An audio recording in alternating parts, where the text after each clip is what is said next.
అందరికీ నమస్తే. ప్రస్తుతం మన భారతదేశంలో జరుగుతున్న రాజకీయాల గురించి మాట్లాడదాం అనుకుంటున్నాను.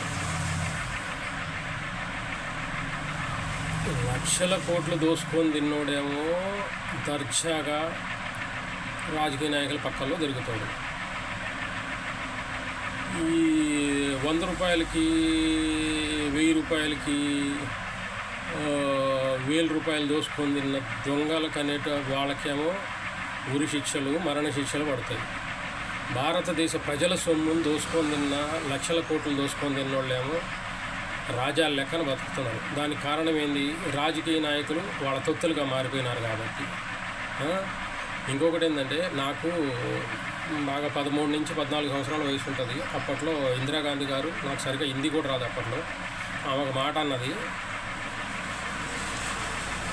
మన దేశం అభివృద్ధి చెందుతున్న దేశం. 1984లో ఈ మాట, అభివృద్ధి చెందుతున్న దేశం మనది అని చెప్పేసి.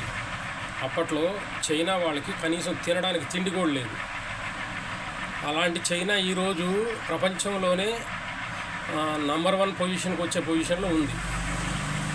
ఇది ఇప్పుడు మన దేశ పరిస్థితి ఏంది? అప్పట్లోనే మనకు మంచి వనరులు ఉన్నాయి. భారతదేశంలో లేని వనరుల మన భారతదేశంలో మంచి వనరులు ఉన్నాయి. దాన్ని యూజ్ చేసుకుని రాజకీయ నాయకులు మనకి ఇప్పటి వరకు లేరు. అది వస్తారో రాదో కూడా తెలియదు. మన ప్రజలు ఏం చేస్తున్నారు? ఎవరు తాయిలాలు ఇస్తే వాళ్ళకి వేసేస్తారు.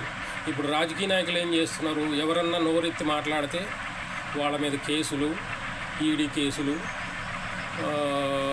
సిబిఐ కేసులు వీటిని పెట్టి నోరెత్తే గళాన్ని నొక్కి పెడుతున్నారు. ఎదిరించి మాట్లాడకూడదు, ఏది మాట్లాడకూడదు. కాబట్టి మన ప్రజలు ఆలోచన చేయండి ఒకసారి. అసలు ఏంది?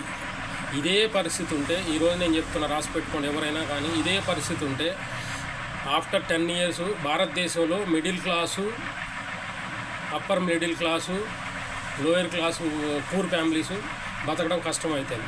మీరు కావాలంటే రాసి పెట్టుకోండి. ఈ పొజిషన్ ఉంటే, ఇప్పుడుండే పొజిషన్ ఉంటే మాత్రం దీన్ని ఆలోచన చేసుకొని భారతదేశ ప్రజలు ఓట్లు వినియోగించుకోవాలని నా మనవి. ధన్యవాదాలు.